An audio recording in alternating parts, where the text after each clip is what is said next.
रमेश और स्वागत है आपका नेक्स्ट 9 न्यूज में। बता दें कि भारत रत्न से सम्मानित लता मंगेशकर की अब तमाम यादें ही हमारे बीच में रह गई है, क्योंकि वो अब इस दुनिया को छोड़कर जा चुकी है। जी हाँ, उनके अंतिम संस्कार को हमने देखा ही था कि सैकड़ों की तादाद में वहां पर लोग मौजूद थे और वो इतनी प्यारी सिंगर थी कि उनके गाने आने वाली 100 सदियों तक भी चलते ही रहेंगे। उनका फेमस गाना लग जा गले, और साथ ही साथ जब भी 15 अगस्त या फिर 26 जनवरी होती थी तो ये गाना जरूर बजता था, ए मेरे वतन के लोगों। जी हाँ, और इसको सुनते ही रोंगटे खड़े हो जाते हैं, अंदर से पूरी देशभक्ति वाली फील आती है।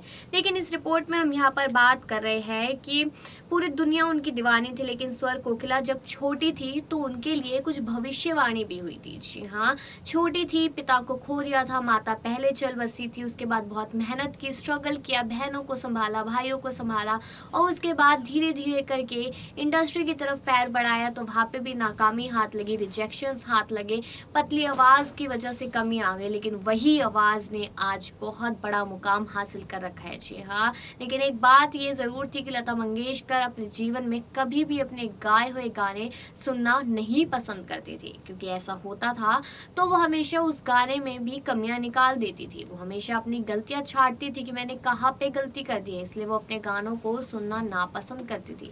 लेकिन अगर उस भविष्यवाणी की बात की जाए तो सबसे बड़ी सिंगर नूरजहां उनकी मुरीद हो गई थी, यानी कि फैन हो गई थी, और उन्होंने उसी समय कह दिया था कि लता जी बहुत अच्छी सिंगर बनेगी। ठीक वैसा ही हुआ, और आज के टाइम पर वो सबसे बड़ी सिंगर है पूरे ही विश्व में। और ये नूरजहां की बात की जाए तो बता दें, लेखक और फिल्म निर्माता नसरीन मुन्नी कबीर ने book in her on voice में ये लिखा था, जो पाकिस्तान में सबसे बड़ी सिंगर थी नूरजहां, उन्होंने ये भविष्यवाणी कर दी थी कि एक दिन लता मंगेशकर बहुत बड़ी सिंगर बनेगी, और उनकी भविष्यवाणी सच भी हुई थी। जी हाँ, साथ ही साथ आपको ये भी बताते चले कि जब पाकिस्तान और भारत का बंटवारा हुआ था तो नूरजहां ने इंडिया छोड़ दिया था, और उससे पहले वो इंडिया में ही रहा करती थी, इसलिए उनकी और लता मंगेशकर की दोस्ती भी काफी महीन थी और लोगों को याद भी है। लेकिन साथ ही साथ आपको ये भी बताते हुए चले कि अब नूरजहां पाकिस्तान में है, कहाँ नहीं, इस बात की कोई जानकारी नहीं है। लेकिन लता मंगेशकर अब बहुत बड़ी सिंगर थी और हमेशा याद भी आती रहेंगी। लेकिन आप लोग ये सोचिए कि बचपन में हुई भविष्यवाणी अब सच हो गई थी, और अब इस वक्त लता मंगेशकर हमारे बीच में नहीं है। 92 साल की उम्र में वो इस दुनिया को छोड़ के चली गई है, क्योंकि 8 जनवरी को वो अस्पताल में भर्ती हुई थी, और वो 2 बीमारियों एक साथ लड़ रही थी, कोरोना और निमोनिया।